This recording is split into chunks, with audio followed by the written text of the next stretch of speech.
Organisé par l'Office de tourisme de Saint-Dizier, nous nous sommes rendus dans le quartier de Lannou.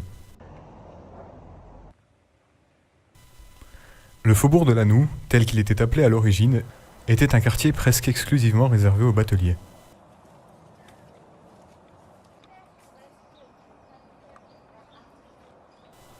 Les visiteurs ont été conduits en bord de Marne, où les anciens ouvriers du quartier construisaient les bateaux qui étaient ensuite destinés à la vente.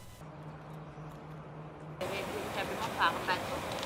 Donc on avait été en dehors, notre Lannou va dépendre, enfin, quand je dis que Lannou dépendra pour le voir, on voit sur mesure, on peut bien. Ah, il y en a encore des très beaux. Vous avez même.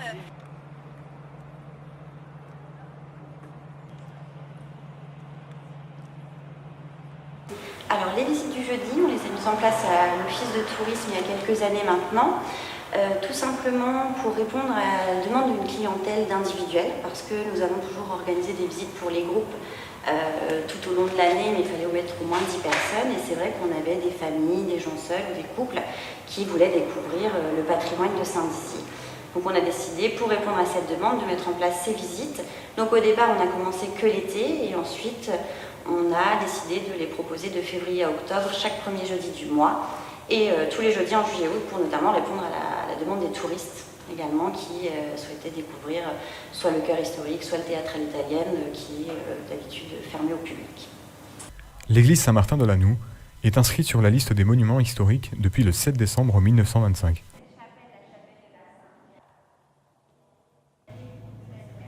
Les 5 chapelles de l'édifice font toute la beauté de ce site.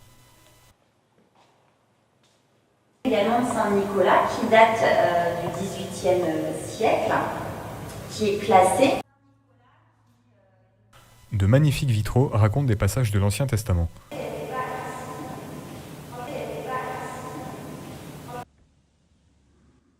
C'est ce qu'on appelle des inscriptions obituaires, les obits, et ils datent pratiquement tous du XVIIe siècle. Que représentent ces inscriptions, ces obits? En fait, c'est les messes anniversaires des défunts. Et en général, ils ont été offerts par les familles des défunts ou alors carrément par les corporations. On retrouve des charpentiers, des mariniers, etc. Le quartier de Lannou compte encore de nombreuses voyottes, petites ruelles dont le rôle était d'acheminer les vendangeurs, munis de leurs hôtes, jusqu'aux vignes. La visite se termine avec la découverte du Petit Paris. Inscrite à l'inventaire des monuments historiques depuis 1984, la maison de Marcel Dièvre est une œuvre d'art naïf, ornée de morceaux d'assiettes et de faïences.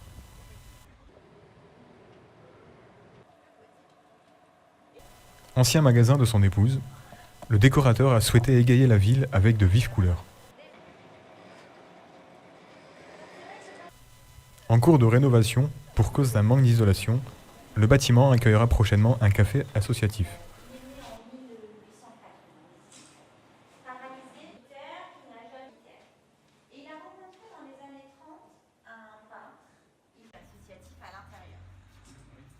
Alors des retours, oui, les gens en général apprécient ces visites, que ce soit des touristes qui sont de passage et qui passent devant le théâtre et qu'on puisse leur ouvrir et leur faire vraiment découvrir l'intérieur, ou des locaux comme aujourd'hui par exemple pour le quartier de Lannou, on a des personnes qui vivent dans ce quartier et qui découvrent des anecdotes, c'est toujours intéressant de leur faire découvrir l'histoire et en général ils sont plutôt contents.